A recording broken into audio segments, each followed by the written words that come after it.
ಮಂಗಳೂರಿನ ಎವಿ ಶೆಟ್ಟಿ ಸರ್ಕಲ್ ಮುಖ್ಯ ರಸ್ತೆಯನ್ನ ಏಕಮುಖ ಸಂಚಾರ ಮಾಡಿರುವುದನ್ನು ಖಂಡಿಸಿ ದಕ್ಷಿಣ ಕನ್ನಡ ಜಿಲ್ಲಾ ಜೆಡಿಎಸ್ ಘಟಕದ ವತಿಯಿಂದ ಪ್ರತಿಭಟನೆ ನಡೆಯಿತು.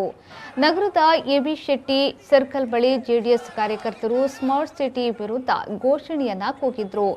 ನಗರದ ಕ್ಲಾಕ್ ಟವರ್ನಿಂದ ಆರ್ಟಿಒ ಸರ್ಕಲ್ಗೆ ಹೋಗಲು ರಸ್ತೆಯನ್ನ ಏಕಮುಖಗೊಳಿಸಲಾಗಿದ್ದು, ಇದರಿಂದ ವಾಹನ ಸವಾರರಿಗೆ ತೊಂದರೆಯಾಗುತ್ತಿದೆ. ಈಗಾಗಲೇ ಪೆಟ್ರೋಲ್ ಹಾಗೂ ಡೀಸೆಲ್ ಬೆಲೆ ಏರಿಕೆಯಿಂದ ಜನರು ರೋಸಿ ಹೋಗಿದ್ದಾರೆ.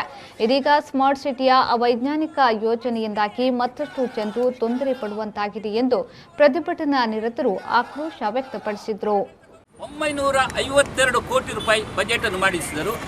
ಅದರಲ್ಲಿ ಈ 3 ಬಸ್ ನಿಲ್ದಾಣ, ನಮ್ಮ ಹಳೆ ಬಸ್ ಸರ್ವಿಸ್ ಬಸ್ಸಿಂದ ಪಂಪೆ ಬಸ್ ನಿಲ್ದಾಣ, ಬಂಗ್ರೆಕೋಡಿನಲ್ಲಿ ಹೊಸ ಬಸ್ ನಿರ್ಮಾಣ ಯೋಜನೆಯನ್ನು ಹಾಕಿದರು. ಆದರೆ ಅದರ ಪ್ರಗತಿ ಇಷ್ಟರವರೆಗೆ ಆಗಲಿಲ್ಲ.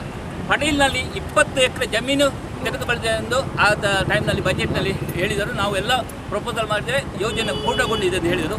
ಅದು ಎಷ್ಟು ಪೂರ್ಣಗೊಂಡಿದೆ ಗೊತ್ತಿಲ್ಲ. ಈಗ ಈ ಬಂದ ಹಣವನ್ನು 2021ರ ಒಳಗೆ ಅದನ್ನು ಅವರು ಪರಿಪೂರ್ಣವಾಗಿ ಉಪಯೋಗಿಸಬೇಕು. ಆ ದೃಷ್ಟಿಯಲ್ಲಿ ಎಲ್ಲ ಯೋಜನೆಗಳನ್ನು ಈಗ ಅವರು ಕೈ ಎತ್ತಿಕೊಂಡಿದ್ದಾರೆ.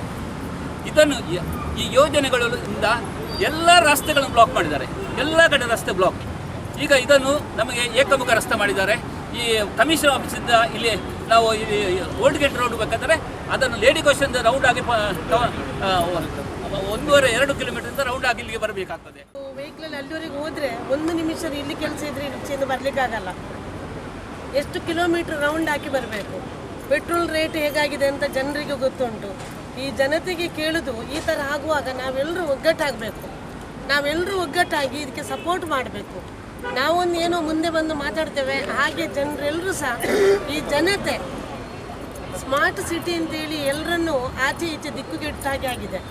ಒಂದು ವೆಹಿಕಲ್ ಹಿಡ್ಕೊಂಡು 1 ಕಿಲೋಮೀಟ್ರ್ ಹೋಗ್ಬೇಕಾದ್ರೆ ಜನರು ಆಲೋಚನೆ ಮಾಡ್ತಾರೆ. ಗ್ಯಾಸ್ ರೇಟದ್ದು ಎಲ್ರಿಗೂ ಗೊತ್ತಿದೆ. ಹಾಗಾಗಿ ಮನೆ ಮಂದಿಯೆಲ್ಲ ಟೆನ್ಷನ್ನಲ್ಲಿದ್ದಾರೆ. ಯಾರಿಗೂ ಕೆಲಸ ಇಲ್ಲ, ಉದ್ಯೋಗ ಇಲ್ಲ. ಅಂಥದ್ರಲ್ಲಿ ಈಗ ಒಂದು ಹೋಗುವ ರಸ್ತೆಯನ್ನು ಸಹ ಈ ಥರ ಮಾಡಿ ಹಾಕಿದ್ದಾರೆ. ಇದು ಯಾರಿಗೋಸ್ಕರ ಈ ಕೆಲಸ ಮಾಡಿದಾರೋ ಗೊತ್ತಿಲ್ಲ. ಆದರೆ ಅಲ್ಲಿವರೆಗೆ ಹೋದವರು ಇನ್ನೊಂದು ಬರಬೇಕಾದ್ರೆ ನಾವು ಭಾಳ ಆಲೋಚನೆ ಮಾಡಬೇಕು. ಈ ಪೆಟ್ರೋಲ್ ರೇಟಿಂದ ಯಾರೂ ಮನೆ ಹೊರಡಲಿಕ್ಕಿಲ್ಲ. ಅಂಥದ್ರಲ್ಲಿ ತಿರ್ಗಾ 4 ಸುತ್ತು ಬರುವ ಹಾಗೆ ಈ ಮಂಗಳೂರಿನ ಸ್ಮಾರ್ಟ್ ಸಿಟಿ ಇದಕ್ಕೆಲ್ಲ ಯಾರು ಮಾಹಿತಿ ಕೊಟ್ಟಿದ್ದಾರಾ, ಯಾರನ್ನು ಕರೆದು ಮಾಡಿದಾರಾ, ನಮಗೆಲ್ಲ ಏನೂ ಗೊತ್ತಿಲ್ಲ. ಈ ವೇಳೆ ಜೆಡಿಎಸ್ ಮಾಜಿ ರಾಜ್ಯ ಉಪಾಧ್ಯಕ್ಷ ಸುಶೀಲ್ ನೊರನ್ನ, ಮಾಜಿ ಮಹಿಳಾ ಘಟಕದ ಅಧ್ಯಕ್ಷೆ ಸುಮತಿ ಹೆಗ್ಡೆ, ರಾಜ್ಯ ಮೀನುಗಾರಿಕಾ ಘಟಕದ ಅಧ್ಯಕ್ಷ ರತ್ನಾಕರ್ ಸುವರ್ಣ, ಜೆಡಿಎಸ್ ಮುಖಂಡರಾದ ಮುನೀರ್ ಮುಕಚೇರಿ, ಫೈಜಲ್, ರೆಹಮಾನ್, ಖಲೀಲ್, ಇಬ್ರಾಹಿಂ, ಭವಾನಿ, ವೀಣಾ, ಶಫೀಕ್ ಕಲ್ಲಾಪೋ ಸೇರಿದಂತೆ ಮತ್ತಿತರರು ಭಾಗವಹಿಸಿದ್ರು.